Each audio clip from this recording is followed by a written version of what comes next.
পেটের নাভির চারিপাশে কামড়াচ্ছে, খামচিয়ে নিচ্ছে, পেট ব্যথা করে, মলের সাথে পানিযুক্ত মল, রক্ত আম, সাদা আম, থোকা, থোকা চর্বি মানে কেটে পড়তেছে, এমন ধরনের পায়খানা হচ্ছে। এগুলো সব হলো আইবিএস অর্থাৎ ক্রনিক আমাশা। তো যারা দীর্ঘদিন আমাশায় ভুগছেন দেখা যাচ্ছে যে তারা অ্যান্টিবায়োটিক খান, বিভিন্ন ধরনের বড়ি খান কিন্তু এই রোগ কন্ট্রোল হচ্ছে না। আমি আপনাদেরকে উপদেশ দেব, পরামর্শ দেব যে শতভাগ ন্যাচারাল মুক্ত যদি মেডিসিন যদি আপনি গ্রহণ করতে পারেন তাহলে আপনার আমাশা ইনশাআল্লাহ কন্ট্রোল হয়ে যাবে। আমাশা হলে কি হয়? আমাদের হজম ভালো হয় না, বদহজম হয়, পেট কামড়ায়, পেটে অতিরিক্ত পরিমাণ অ্যাসিডিটি, গ্যাস সৃষ্টি হয়। যার কারণে পেট ব্যথা করে, নাভির পাশে ব্যথা করে। বারবার বাথরুমটা বেগ লাগে কিন্তু বাথরুম ক্লিয়ার হয় না। অল্প, অল্প বাথরুম হয়।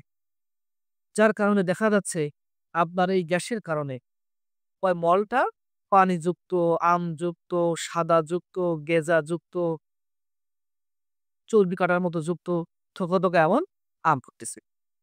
এই এই এই রোগ থেকে যদি আপনি সমাধান পেতে চান, আমি আপনাদেরকে ২ টা মেডিসিনের নাম বলব। এই ২ টা মেডিসিন যদি আপনারা ব্যবহার করতে পারেন ১ থেকে ৩ মাস তাহলে ইনশাআল্লাহ আপনি শতভাগ কন্ট্রোলে চলে আসবে আপনার এই আমাশয় রোগ। ঔষধ ২ টা। আসসালামু আলাইকুম ওয়া রাহমাতুল্লাহি ওয়া বারাকাতুহু। বন্ধুরা আমি ডাক্তার হাকিম আবু সালেম নাহিদ। আপনার যেকোনো রোগের বিষয়ে পরামর্শ এবং চিকিৎসার জন্য আমার চেম্বার যোগাযোগ করতে পারেন। আমি অনলাইন এবং অফলাইন দুটোই রোগী দেখি। আশা করি আমার পরামর্শ আপনাদেরকে উপকৃত করবে। তো আসলে আমরা জানি যে কোন সেই ২ মেডিসিন যে মেডিসিনটা আপনার জন্যে খুবই উপযোগী। সেটি হলো ১ নম্বর যেটা বলব সেটা হলো আইবিএস কেয়ার। এটি পাউডার। এটা সকাল রাত্রে অ্যা পানির সাথে গুলে খেতে হয় এবং ২ নম্বর যে মেডিসিন এটি হলো আইবিএস ক্লিয়ার। এটা সকাল রাতে ট্যাবলেটটা ভরা পেটে খেতে হয়। তো এইটা যদি আপনি ১ থেকে ৩ মাস যদি গ্রহণ করতে পারেন, তাহলে আপনার যেকোনো